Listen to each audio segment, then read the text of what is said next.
tengah dunia yang masih tengah bergejolak dengan ketidakpastian perlambatan ekonomi global dan gejolak pasar keuangan, Indonesia lagi-lagi mencatat perkembangan yang perlu menjadi perhatian. Di mana sepanjang 2025 neraca perdagangan atau neraca pembayaran Indonesia mencatat defisit terdalam sejak 2004, yakni sebesar 7,84 miliar dolar Amerika Serikat.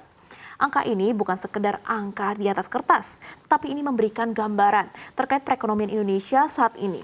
Lantasnya apa itu neraca pembayaran, mengapa penting dan apa yang menyebabkan defisit melebar dan apa dampaknya bagi Indonesia? Mari kita bahas dalam defisit neraca pembayaran terburuk dalam 2 dekade, apa pemicunya? Ya, melansir dari rilis Bank Indonesia atau BI, NPI secara tahunan 2025 tercatat defisit 7,84 miliar dolar Amerika Serikat. Angka ini menjadi defisit yang terbesar dalam lebih dari 2 dekade terakhir.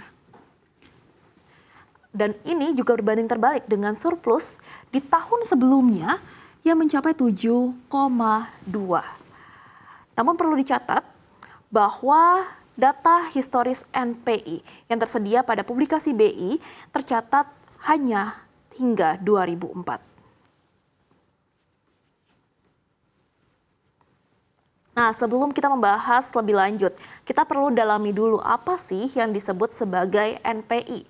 Ya, pada dasarnya neraca pembayaran Indonesia atau NPI merupakan catatan statistik yang disusun oleh Bank Indonesia untuk merangkum seluruh transaksi ekonomi antara penduduk Indonesia dan non-residen dalam satu periode.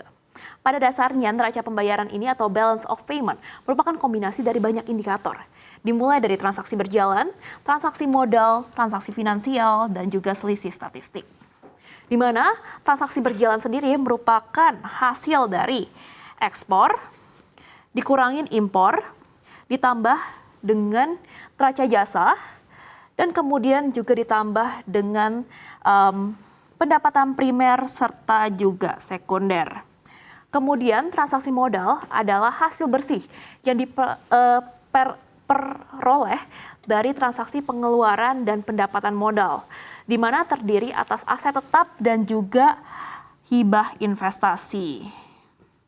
Dan kemudian selanjutnya adalah transaksi finansial, di mana transaksi finansial ini meliputi investasi, di mana terdiri atas foreign direct investment, investasi portofolio, investasi lainnya, serta juga cadangan devisa. Oleh karena itu, NPI kemudian menjadi salah satu indikator penting untuk membaca kesehatan ekonomi suatu negara. Selain itu, NPI juga menjadi bahan pemerintah untuk mengambil keputusan di bidang perdagangan, moneter, hingga alat pendataan transaksi ekonomi. Selanjutnya, defisit NPI 2025 melebar, apa sih artinya?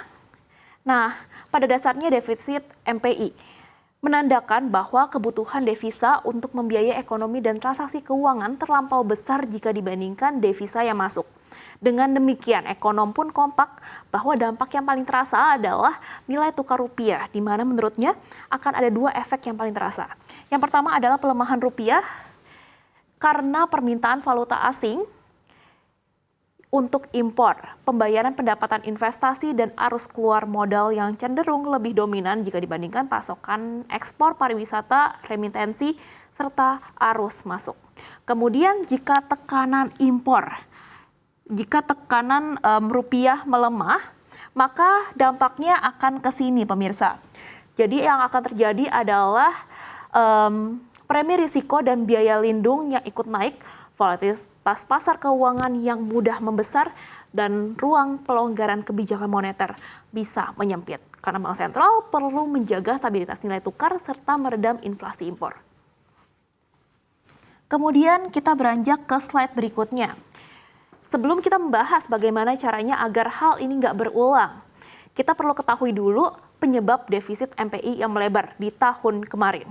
Karena perlu diakui ada banyak faktor untuk menghitung NPI, maka alasan defisit MPI yang paling dalam tahun kemarin bisa beraneka ragam. Tapi sebenarnya apa penekan terbesarnya? Kita kembali lagi ke rumus MPI, di mana transaksi berjalan ditambah dengan transaksi finansial, ditambah juga dengan transaksi modal. Mari kita breakdown satu-satu. Untuk transaksi berjalan pada tahun 2025, biasanya indikator ini yang menjadi biang kerok defisit MPI. Namun perlu diakui, sepanjang 2025 transaksi berjalan Indonesia masih mencatat defisit, tapi angkanya memang jauh lebih baik daripada tahun 2024. Bank Indonesia mencatat defisit transaksi berjalan pada 2025 sebesar 1,45 miliar dolar Amerika Serikat. Di mana membaik dari tahun 2024 yang mencapai 8,5 miliar dolar Amerika Serikat. Artinya pada tahun 2025, defisit transaksi berjalan menyusut sekitar 7 miliar dolar Amerika Serikat.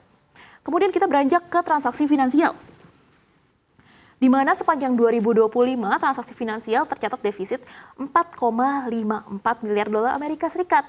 Nah, kondisi inilah yang menjadi pemicu utama tingginya defisit MPI di tahun lalu. Pasalnya secara historis sejak 2004, transaksi finansial kerap menjadi penopang MPI saat transaksi berjalan mengalami defisit. Jadi ketika transaksi defisit lagi turun nih pemirsa, transaksi finansialnya naik. Tapi kalau misalnya transaksi berjalannya lagi naik, berarti transaksi finansialnya turun. Tapi yang terjadi tahun kemarin adalah keduanya mengalami penurunan. Oleh karena itu tahun 2025 menjadi momen yang nggak biasa karena transaksi berjalan dan transaksi finansial sama-sama mencatat defisit dalam waktu yang bersamaan. Defisit neraca finansial artinya arus investasi langsung asing di Indonesia mengecil dan keluarnya modal asing dari pasar keuangan tanah air. Hal ini pun disinyalir disebabkan oleh penentuan tarif dagang Amerika Serikat pada kuartal 2 2025 dan juga volatilitas di pasar modal pasca demo di kuartal 3 2025. Nah pemirsa, hal ini yang perlu menjadi perhatian karena biasanya aliran dana bersifat jangka panjang dan menjadi salah satu penopang penting bagi ketahanan eksternal Indonesia. Selain itu, pelemahan ini juga memberikan sinyal bahwa pelaku usaha ini masih menimbang-nimbang risiko untuk berkomitmen dalam proyek jangka panjang, baik karena ketidakpastian di luar negeri maupun dinamika penyesuaian kebijakan dalam negeri saat ini. Padahal investasi langsung punya efek yang berantai ke ekonomi real, terutama penciptaan lapangan kerja. Ketika investor menanam modal langsung, mereka biasanya akan membangun pabrik, fasilitas produksi atau ekspansi operasional yang menyerap tenaga kerja. Hal yang sama juga terjadi pada investasi portofolio atau yang biasa disebut sebagai hot money. Investasi portofolio yang mengarah pada investasi pasar saham dan obligasi ini tercatat defisit 9,24 miliar dolar Amerika Serikat di tahun 2025.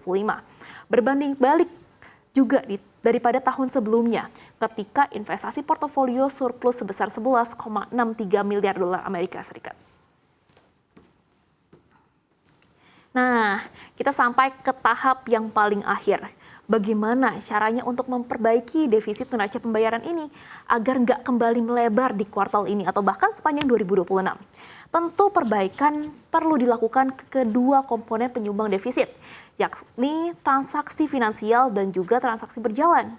Untuk meningkatkan angka investasi di Indonesia, pemerintah disarankan untuk menggeser sumber pembiayaan eksternal ke arus masuk yang lebih stabil, seperti investasi langsung yang sangat bergantung pada kepastian kebijakan, tata kelola yang lebih kredibel, dan juga kepercayaan investor. Selain itu, dari sisi transaksi berjalan, fokusnya adalah memperkuat kualitas dan daya saing ekspor bernilai tambah, mempercepat logistik, dan juga kemudahan usaha agar ekspor manufaktur lebih tahan terhadap siklus harga komoditas, serta mendorong penerimaan devisa jasa melalui pemulihan pariwisata dan penguatan kapasitas jasa domestik yang selama ini banyak menyedot devisa.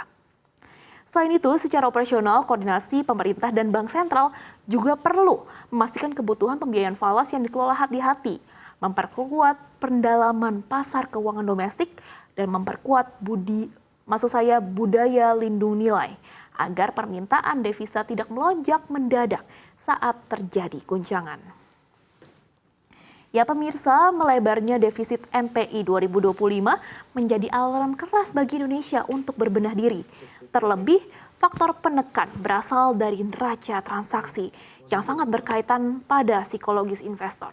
Sehingga ke depan tantangannya bagaimana langkah pemerintah Indonesia agar bisa kembali merebut kepercayaan investor di era ekonomi domestik yang seperti sekarang ini dan juga di dunia global yang penuh ketidakpastian.